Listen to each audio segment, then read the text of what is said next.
Jai Hind Simon, PKP students, welcome you for annual day, sir. Jai Hind Simon.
நமது PKP கல்வி அறக்கட்டளையின் சார்பாக நடைபெற்றுக் கொண்டிருக்கும்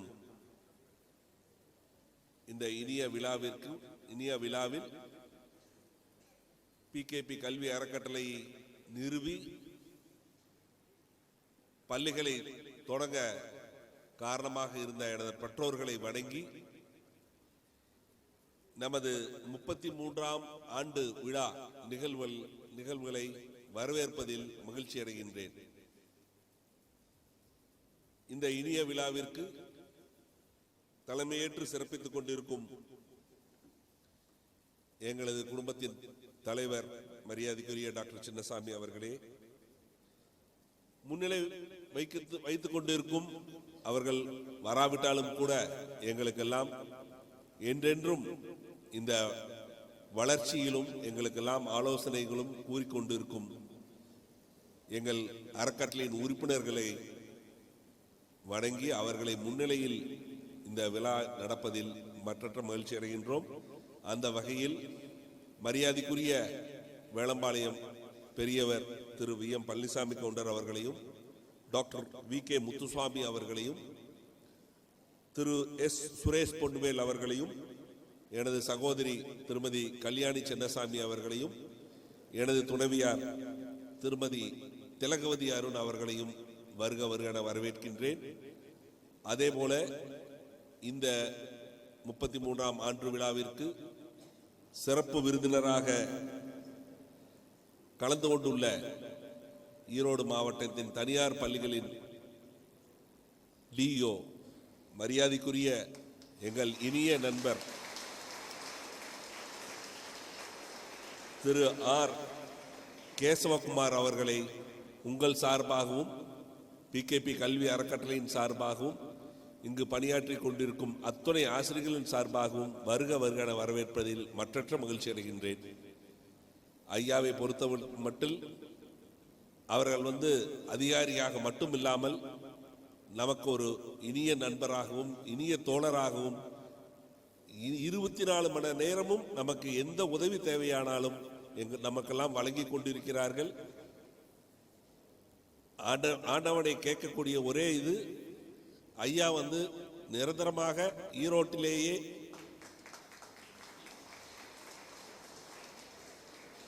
பணியாற்ற வேண்டும். ஓய்வு பெற்ற பிறகும் எங்களுடனே, ஏன்னா எங்ககிட்டயே ஜாயின் பண்ணிட்டா அட்மினிஸ்ட்ரேட்டிவ் ஆஃபீஸரா நாங்கள் ஐயா வச்சுக்குவோம்.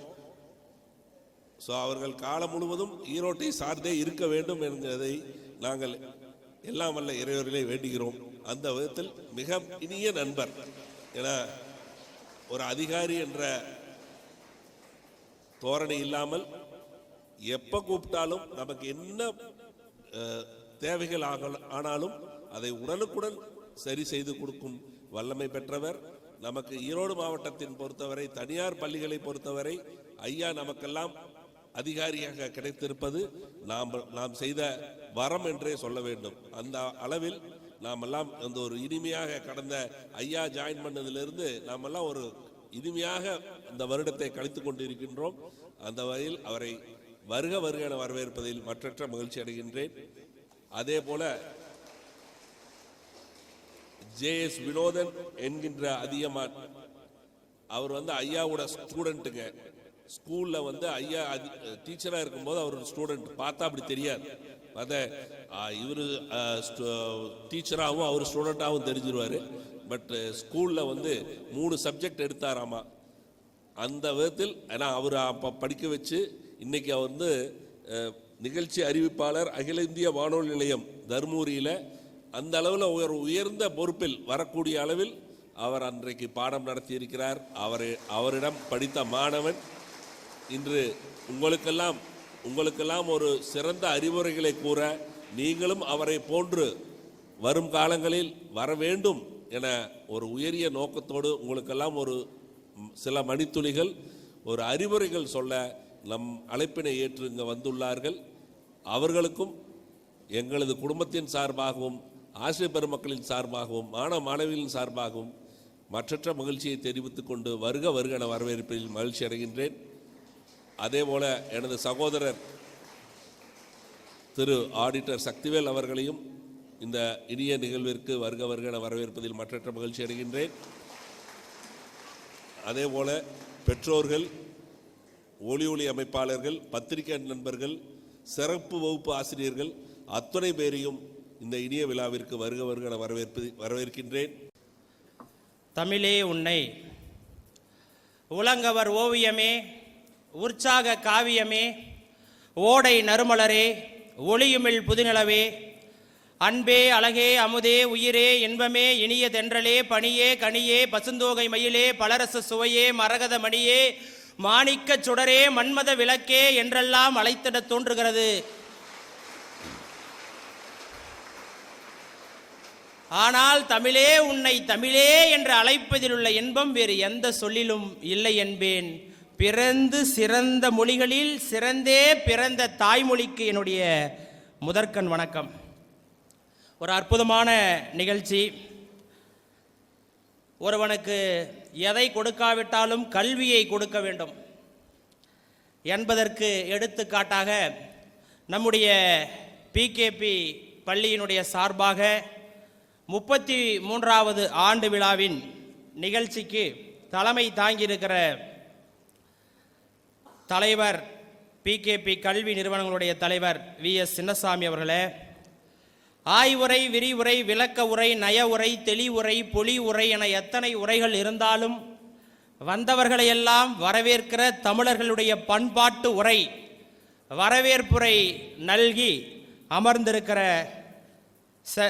செயலாளர் தாளாளர் ஐயா பிகேபி அருண் அவர்களே, முன்னிலை வகித்து கொண்டிருக்கிற வி.எம். பழனிசாமி கவுடர் அவர்களே, மற்றும் ஆலோசனை குழு உறுப்பினர்கள் வி.கே. முத்துசாமி, சுரேஷ் பொன்னுவேல், கல்யாணி சின்னசாமி, திலகவதி அருண், இறுதியாக நன்றி உரை ஆற்ற இருக்கக்கூடிய நிர்வாக அலுவலர் ஐயா எஸ்.பி. லட்சுமணன் அவர்களே, என்னுடன் வந்திருக்கிற இலக்கிய சொற்பொழிவாளர், தமிழக அரசினுடைய விருது பெற்ற எழுத்தாளர், புத்தக ஆசிரியர், கவிஞர், மதிப்புக்குரிய சகோதரர் ஈரோடு இளையகோபால் அவர்களே, வெறும் கூழாங்கல்லாக இருந்த நான் இன்று தமிழ்நாடு முழுவதும் பல கல்லூரிகளிலும் பேசுவதற்கும் வானொலியில் பணியாற்றுவதற்கும் இந்த கூழாங்கல்லை மாணிக்க கல்லாக மாற்றிய என் ஆசான் மதிப்புக்குரிய எங்கள் ஐயா மாவட்ட கல்வி அலுவலர் ஐயா கேசவகுமார் அவர்களே, ஆசிரிய பெருமக்களே, ஆசிரியர் பணி அறப்பணி அதற்கே தன்னை அர்ப்பணி என்று அர்ப்பணித்துக் கொண்டிருக்கிற ஆசிரிய சான்றோர்களே, அலுவலக ஊழியர்களே மற்றும் விடுபட்டிருக்கக்கூடிய அத்தனை நல்ல உள்ளங்களுக்கும் என்னுடைய பணிவான வணக்கங்கள். பச்சைமா மலைபோல் மேனி பவளவாய் கமலச்செங்கன் அச்சுதா அமரையேரே ஆயர்த்தம் குலக்கொழுந்தே இச்சுவை தவிர யான் போய் இந்திரலோகம் ஆளும் அச்சுவை பெறினும் வேண்டேன் அரங்கமா நகராளனே என்று ஆழ்வார் பெருமக்கள் எல்லாம் மாயவனை, மாதவனை, கேசவனை வணங்கி தன்னுடைய பாசுரங்களை தொடங்குவார்கள். நானும் கேசவனை வணங்கியே என்னுடைய உரையை துவக்கம் செய்கிறேன். முதல் கவிதையை சொன்னபோதே கடைசி வரியிலிருந்து என் தங்கை முதல் கவிதையே இவ்வளவு நேரம் பேசுகிறாரே, 7 மணிக்கு விட போறாரோ 7:30க்கு விட போறாரோ தெரியலையே என்று பேசியது என் காதில் கேட்டது. ஆனாலும் உங்கள் தாளாளருக்கு ரொம்பதான் ஆசை. அவர் இன்னும் இருக்கிற வருடம் பூரா இங்கேயே இருக்க வேண்டும் என்று ஆசைப்படுகிறார். நான் இந்த இடத்திலே ஒரு வேண்டுகோள் வைக்கிறேன், இருங்கள் இன்னும் 1 ஆண்டு கூட. ஆனால் பணி நிறைவுக்கு முன்னால் சில ஆண்டுகளுக்கு சொந்த மாவட்டத்திற்கு நீங்கள் சேவை செய்ய வேண்டும் என்பது என்னுடைய ஆசை. ஒரு அற்புதமான நிகழ்வு. பொதுவாகவே காலை நேரத்திலே ஒரு நிகழ்ச்சியை வைத்தால் சுறுசுறுப்பாக இருக்கும். நான் பேசுகிற எனக்கு தெரிந்து நான் பல கல்லூரிகளுக்கு போய் பேசி வருகிறேன். சென்ற வாரம் கூட விவேகானந்தா மகளிர் கல்லூரி திருச்செங்கோட்டுக்கு போனேன். தொடர்ந்து இன்னும் பல கல்லூரிகளுக்கு போய் கொண்டிருக்கிறேன். ஆனால் ஒரு சிறப்பு விருந்தினருக்கு வந்து சில மணி துளிகளில் ஒளி வாங்கியை கொடுத்த ஒரே பள்ளி பிகேபி பள்ளி தான்.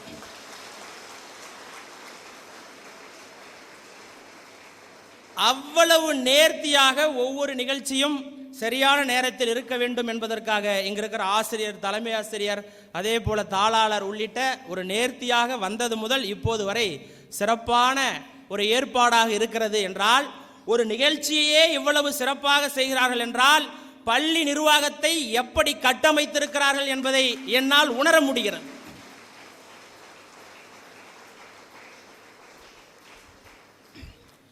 சரி, ஏன் படிக்க வேண்டும்? இங்கிருந்து வரலாம், கிளாஸில் தான் கொஷின்னா இங்கேயுமா? எல்லோருக்கும் ஒரு மகிழ்ச்சி. எனக்கு இங்கு வந்து பேசுவது மகிழ்ச்சி. எங்கள் ஐயாவுக்கு தனது மாணவனை பேச வைத்து அழகு பார்ப்பது மகிழ்ச்சி. தாளாளருக்கு ஒரு சிறப்பான நிகழ்ச்சி செய்வது மகிழ்ச்சி. உங்களுக்கு அப்பாடி 3 மணியிலிருந்து கிளாஸ் எல்லாம் கட்டுன்றது, உங்களுக்கு ஸ்பெஷல் கிளாஸ் இருந்து எல்லாம் உங்களுக்கு ஒரு மகிழ்ச்சி. சரி, ஏன் படிக்க வேண்டும்? படிக்கணும் சார், அப்போ தான் ஒரு எம்என்சி கம்பெனிக்கு போகலாம், ஒரு 1.5 லட்சம் 2 லட்சம் சம்பளம் வாங்கலாம், ஒரு அப்பார்ட்மெண்ட்டில் ஒரு அழகான ஒரு வீடு வாங்கலாம், ஒரு சூப்பரான ஒரு 50 லட்சத்தில் ஒரு கார் வாங்கலாம், நல்ல அழகான பொண்ணையோ பையனையோ பார்த்து கல்யாணம் பண்ணிட்டு லைஃப்பில் செட்டில் ஆயிடலாம். இதற்காகத்தான் படிக்க வேண்டுமா? புத்தகங்கள் என்ன செய்யும்? நான் அங்கிருந்தே வருகிறேன். புத்தகங்கள் என்ன செய்யும்? புத்தகங்கள் எது வேண்டுமானாலும் செய்யும். வட அமெரிக்காவிலே ஒரு பள்ளியிலே பேசுகிற போது பள்ளியிலிருந்து தான் பேச்சை துவங்க வேண்டும். வட அமெரிக்காவிலே ஒரு பள்ளி. அந்த பள்ளியிலே கருப்பின மக்கள், சிவப்பின மக்கள், கருப்பின மாணவர்கள், சிவப்பின அந்த நிற மாணவர்கள் இருந்தார்கள். இந்த வெள்ளையாக இருக்கக்கூடிய மாணவர்கள் அந்த கருப்பாக இருக்கக்கூடிய மாணவர்களை ஏளனம் பேசுவது, தினம் தினம் அவர்களை ஏளனம் பேசுவது. அவன் பர்றா கருப்பா இருக்கான். அப்பொழுது அவனுக்கு அந்த கருப்பு அந்த மாணவர்களுக்கு மிகுந்த வேதனை.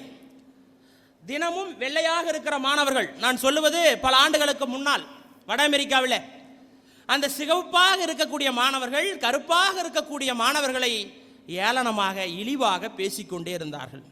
எத்தனை நாட்கள் தான் அவர்கள் பொறுமையாக இருப்பார்கள்? ஆசிரியர்களிடத்திலே போய் சொல்கிறார்கள். ஆசிரியரும் அந்த மாணவனை சரி செய்ய பார்க்கிறார், முடியவில்லை. பிறகு காவல் நிலையம் போகிறார்கள். வழக்கு அந்த மாணவர்கள் மீது பதியப்படுகிறது. நீதிமன்றத்திற்கு அந்த மாணவர்களை கொண்டு போய் நிறுத்துகிறார்கள். நீதிபதி பார்க்கிறார். ஏன் அவர்களை அப்படி பேசினா என்று கேட்கிறார்கள். அதற்கு மாணவர்கள் பதில் சொல்கிறார்கள். சிலர் மௌனமாக இருக்கிறார்கள். எல்லாம் 18 வயதுக்கு கீழே இருக்கக்கூடிய மாணவர்கள். அவர்களுக்கு என்ன தண்டனையை கொடுப்பது? நீதிபதி யோசிக்கிறார். சிறுவர் சீர்திருத்த பள்ளியிலே இவர்களை போடலாமா? வேண்டாம். இவர்களை பள்ளியிலிருந்து டிசி கொடுத்து அனுப்பி விடலாமா? வேண்டாம், படிப்பு கெட்டு போய்விடும். என்ன செய்வது என்று யோசிக்கிறார் அந்த நீதிபதி, ஆகச்சிறந்த நீதிபதி. உடனே ஒவ்வொரு மாணவனுக்கும் 5 ஆகச்சிறந்த புத்தகங்களை கையில் கொடுக்கிறார். கொடுத்துவிட்டு அந்த நீதிபதி சொல்கிறார், உங்கள் ஊரில் இருக்கக்கூடிய காவல் நிலையத்துக்கு நீங்கள் தினமும் செல்ல வேண்டும். அந்த காவல் நிலையத்திற்கு சென்று ஒவ்வொரு நாளும் 50 பக்கம் நீங்கள் வீட்டில் படித்ததை போய் அவர்களிடத்திலே நீங்கள் ஒப்புவிக்க வேண்டும். இதுதான் உங்களுக்கு தண்டனை, 2 மாதம் தண்டனை என்று சொல்லி அனுப்பிவிட்டார். அந்த மாணவர்களும் போகிறார்கள், அந்த புத்தகத்தை படிக்கிறார்கள். தினமும் காவல் நிலையத்திற்கு போய் 50 பக்கத்தில் என்ன படித்தோம் என்பதை சொல்லுகிறார்கள். 2 மாதம் கழித்து நீதிபதி அந்த மாணவர்களை அழைக்கிறார். இப்போது என்ன நினைக்கிறீர்கள் என்று சொன்னபோது அவர் கேட்டபோது, நீதிபதி கேட்டபோது, நீதிபதியின் காலிலே விழுந்த அந்த மாணவர்கள், நீங்கள் கொடுத்த புத்தகம் எங்கள் அழுக்கு எண்ணங்களை, தீய எண்ணங்களை, நாங்கள்தான் உயர்ந்தவர்கள் என்கின்ற எண்ணங்களை சுத்தமாக அழித்து விட்டது, எங்களை மன்னித்துக் கொள்ளுங்கள் என்று அந்த மாணவர்கள் நீதிபதியின் காலில் விழுந்தார்களாம். புத்தகங்கள் என்ன செய்யும்? புத்தகங்கள் எது வேண்டுமானாலும் செய்யும். அந்த அளவுக்கு புத்தகங்களுக்கு மிகப்பெரிய ஆற்றல் இருக்கிறது. ஆதலால் தான் நம்முடைய அறிஞர் பெருமக்கள் என்னுடைய புரட்சி பாதையிலே கை துப்பாக்கிகளை விட புத்தகங்கள் தான் சிறந்த ஆயுதம் என்று சொன்னார் லெனின்.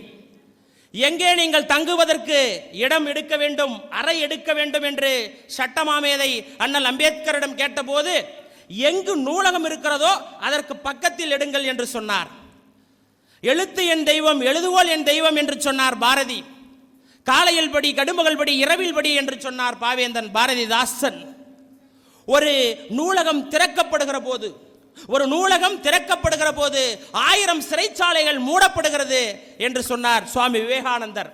அழகாக எழுத்தாளர் ஜெயகாந்தன் சொன்னார், அணுகுண்டு ஒரு முறைதான் வெடிக்கும், அணுகுண்டு ஒரு முறைதான் வெடிக்கும், நல்ல புத்தகங்கள் திறக்கிற ஒவ்வொரு முறையும் வெடிக்கும் என்று சொன்னார்.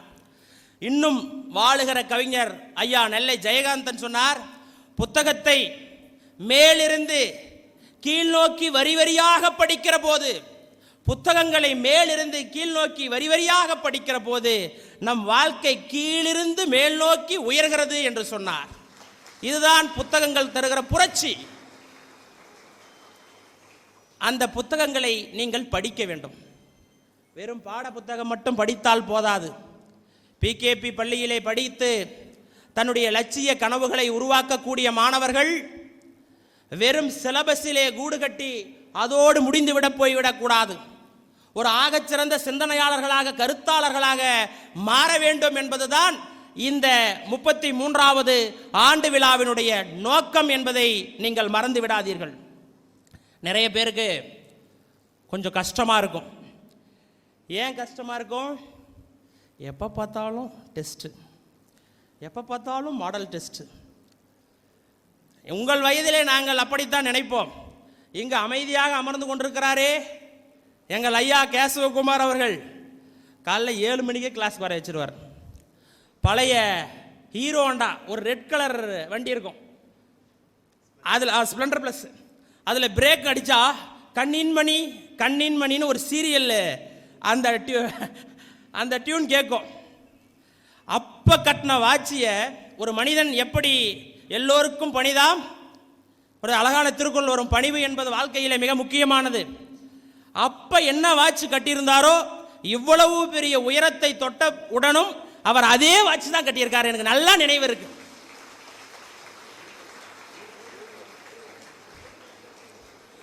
இன்னொரு விஷயம் கேளுங்க, அவர் கூலர் செருப்பு போடுவார். அப்போ நாங்கள் 10th முடிச்சுட்டு கடையில் போய் கூலர் செருப்பு வேணும்னு கேட்டோம். சார் போட்டிருக்கார், சயின்ஸ் சார் போட்டிருக்கார், நம்மளும் போடலாம். நாங்கள் ஒரு சாதாரண கிராமத்திலிருந்து வந்தவர்கள். சார் பார்த்தீங்கன்னா தொப்பூர் பக்கத்திலே ஒரு மலைகள் சூழ்ந்தக்கூடிய செக்காரப்பட்டி என்கின்ற ஒரு சாமானிய குடும்பத்திலிருந்து பிறந்து வந்து இன்று இவ்வளவு பெரிய 30 ஆண்டு காலம் ஏறத்தாழ கல்வி பணியாற்றி இன்று உங்களிடத்திலே அமர்ந்து கொண்டிருக்கிறார். இன்னும் மாறவில்லை. 30 ஆண்டு காலம் ஒரே வாட்சை கட்டிட்டு இருக்கார். அதுதான் அவருடைய எளிமை. அதனால்தான் என்னை போன்ற ஆயிரக்கணக்கான மாணவர்களை எல்லாம் உருவாக்கிய பெருமை அவருக்கு உண்டு. அவரிடத்தில் படித்தவர்கள் அத்தனை துறைகளிலும் இருக்கிறார்கள், இல்லாத துறையே கிடையாது. இப்படி ஒரு சாமானிய சூழலில் இருந்து உருவாகக்கூடியவர்கள் எல்லோரும் தான். நான்லாம் எனக்கு இங்கிலீஷே சரியாக வராது. கரெக்டாக எஸ்சி எழுதிட்டு போனால் செவப்பு, அவர் எப்பயுமே மை பேனா யூஸ் பண்ண மாட்டார், இங்கு ஊற்றி வச்சுருப்பார். அந்த ஹீரோ பேனாவில் செவப்பு இங்கு ஊற்றி வச்சுருப்பார். போன உடனே ரவுண்டு போடுவார். அடடா, இந்த பீட்டர் வாசிய ஸ்மால் பாயின்னு நினைக்கிறான். ஒரு எஸ்சிஐகள்லாம் 10-15 டைம் அடி வாங்கியிருப்பான். அதே போல் இன்று ஆசிரியர்கள் கற்றுக்கொள்ள வேண்டிய பாடம், நான் பெருமைக்காக சொல்லவில்லை, அவருடைய மாணவன் என்பதற்காக நான் சொல்லவில்லை. ஒரு அவரை சேர்த்து பாருங்கன்னா, இன்னைக்கு பல பள்ளிகளில் ஆசிரியர்கள், ஒரு ஆசிரியர் வரவில்லை என்றால் அந்த வகுப்புக்கு நீங்கள் செல்லுங்கள் என்றால், ஏன் அவங்க போக மாட்டாங்களா, ஏன் இவங்க போக மாட்டாங்களா, நேற்று தான் நான் அந்த அவருக்கு நான் தான் போனேன் என்று சொல்லக்கூடிய ஆசிரியர்கள் இருக்கிறார்கள். நான் எல்லோரையும் சொல்லவில்லை. ஆனால் நாங்கள் 10ஆம் வகுப்பு படிக்கிற போது எங்களுடைய கணித ஆசிரியர் வரவில்லை, அவருக்கு ஏதோ உடல்நல குறைபாடு. ஆங்கிலம், கணிதம், அறிவியல் 3 பாடங்களையும் எடுத்த ஒரே ஆசிரியர் அவர்தான். அந்த 3 பாடங்களில் 2 பாடங்களில் நான் 90 மதிப்பெண் மேல் பெற்றதற்காக பரிசு வாங்கினேன். இப்படி எல்லோரும் ஒரு சாமானிய நிலையத்தில், எதற்காக சொல்கிறேன்னா, உங்களுக்கெல்லாம் மாடல் டெஸ்ட்டு, எக்ஸாமு, எப்போ பார்த்தாலும் படி படி படின்னு சொல்கிறாங்க. அப்பாவும் படின்னு சொல்கிறாங்க, பிசிக்ஸ் டீச்சரும் சொல்கிறாங்க, மேக்ஸ் டீச்சரும் சொல்கிறாங்க, இங்கிலீஷும் சொல்கிறாங்க. எவ்வளோதான் சார் படிக்கிறது? ஒரு நல்ல கொஷின். நல்ல படமாக போடுறான் ஞாயிற்றுக்கிழமைகளில், எதுவுமே பண்ண முடியல. அதுவும் இந்த 10th +1 +2 3 வகுப்புகள் ஏதோ இராணுவத்துக்கு போகிற மாதிரி மாணவர்கள் வருத்தப்படுகிறார்கள். அவர்களுக்கு நான் ஒன்றை சொல்லிக் கொள்கிறேன். இப்போது நீங்கள் கப்பல் கட்டுகிற தளத்தில் இருக்கக்கூடிய கப்பலை போல இருக்கிறீர்கள். உங்களை இப்போது தட்டுகிறார்கள், ஆணி வைத்து அடிக்கிறார்கள். சரி, ஆமானது பாப்பா, ஆணி வைத்து அடிக்கிறார்கள், அப்படியே நசுக்குகிறார்கள் என்று நீங்கள் நினைக்கலாம். நமக்கு நிறைய துன்பங்கள் கொடுக்கிறார்கள், நம்ம எப்போது பார்த்தாலும் பார்த்து கொண்டே இருக்கிறார்கள், நம்மை சித்திரவதை கூட செய்கிறார்கள் என்று சில மாணவர்கள் சொல்வதை நான் கேட்டிருக்கிறேன். என்னுடைய மகன் 3ஆம் வகுப்பு படிக்கிறான். படி என்றால் என் தலையெழுத்து என் தலையெழுத்து என்கிறான் 3ஆம் வகுப்பிலேயே. அப்படியானால் ஒரு 10ஆம் வகுப்பு, 11ஆம் வகுப்பு, 12ஆம் வகுப்பு படிக்கிற பிள்ளைகள் உங்களுக்கு பளு அதிகமாக இருப்பதாக நீங்கள் நினைக்கிறீர்கள். நீங்கள் கப்பல் கட்டுகிற தளத்திலே, உருவாக்கக்கூடிய தளத்திலே இருக்கிறீர்கள். நிறைய ஆணிகளை வைத்து உங்களை அடித்துக் கொண்டிருக்கிறார்கள், உங்களை செம்மைப்படுத்தி கொண்டிருக்கிறார்கள். நீங்கள் வலுவான கப்பலாக மாறுவதற்கு இந்த அருமை இப்போது உங்களுக்கு தெரியாது. கப்பல் தளத்திலே இருக்கிற போது கப்பலுக்கு வலிக்கத்தான் செய்யும். அது கடலிலே சீறி பாய்கிற போது, அங்கு சூறாவளி காற்று அடிக்கும், புயல் அடிக்கும், ராட்சச திமிலங்கள் தூக்கி போடும். அப்போதும் அந்த கப்பல் கம்பீரமாக நிற்கும். அதற்கு காரணம், அந்த கப்பலை உருவாக்கிய கட்டுமானஸ்தார்கள் போல உங்களை உருவாக்கிய ஆசிரியர்கள் என்பதை நீங்கள் மறந்துவிடக்கூடாது.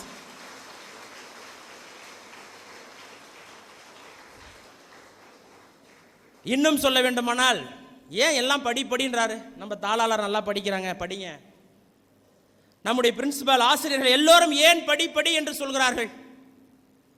நிறைய பணக்காரன் வீட்டு பிள்ளையை கூட பணக்காரன் ஏன் படி என்று சொல்கிறான்?